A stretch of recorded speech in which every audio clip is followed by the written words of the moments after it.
This meeting was set actually before the meeting between the President and the Chief Justice. We had already been planning for this meeting because, as we have said, this is a matter that is to bring us together to consult and see how we can strengthen the fight against corruption from a legal perspective, a legal framework, and also from budgetary allocation and other issues that affect the mandate of Eacc. On matters to do with corruption, it's not something that we are going to start.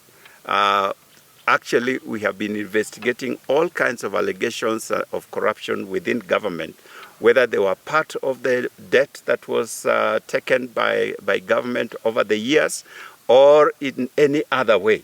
So we are not certainly reacting or responding to the issues that have come up now regarding the debt, but we will pursue any corrupt deals wherever they are found, whether they are related to the debt or not. Retreat we have is not linked to the meeting His Excellency the President had with the Chief Justice, because that is a different mandate, a different realm, and dealing with the two arms of government. This meeting is between the Eacc and the second arm of government, which is the legislature.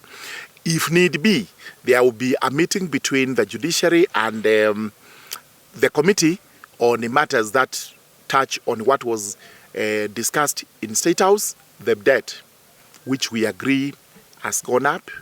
Eacc must be investigating, and this is one question we have posed to them.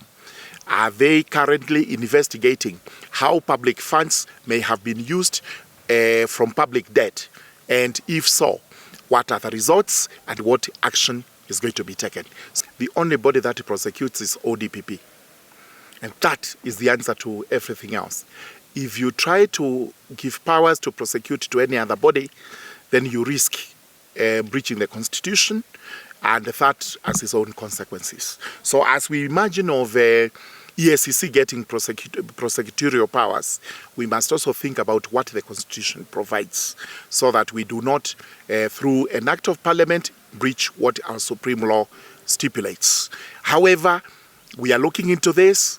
If it is to second prosecutors from ODPP to Eacc, that is possible, and we may think of it. But remember, the investigator should not be the prosecutor.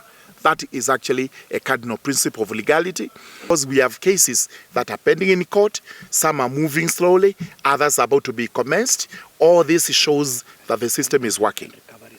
And the recoveries of money, especially by Eacc and land. All these corruption proceeds, which we must deal with. We know of the other mention you've made of the conflict, but that's totally different. We are looking at it from two different sets of laws. I think I will need 2 days to give you pro and cons of prosecutorial power. And you've talked about lack of expertise from the DPP. We have never complained about that. It's not an issue. These are lawyers, well trained, and they have specialized in anti-corruption cases. The issue of prosecutorial power, that is a very, it's a very, let's say, it's not just something you see it on top like this. You may think that getting prosecutorial power is a solution to Eacc, but there are other consequences that come with prosecutorial power. There are political implications, and those are issues that need to be addressed. Some countries have, you can see some countries that the entities that investigate corruption and they have prosecutorial power, we have seen political abuse. One of the biggest problems with this country is impunity. We have very good laws, but we want shortcuts. A place is meant to be a residential area. A person come and put a disco club for 100 drunkards to cause havoc to 10,000 people sleeping under the guise that is making business.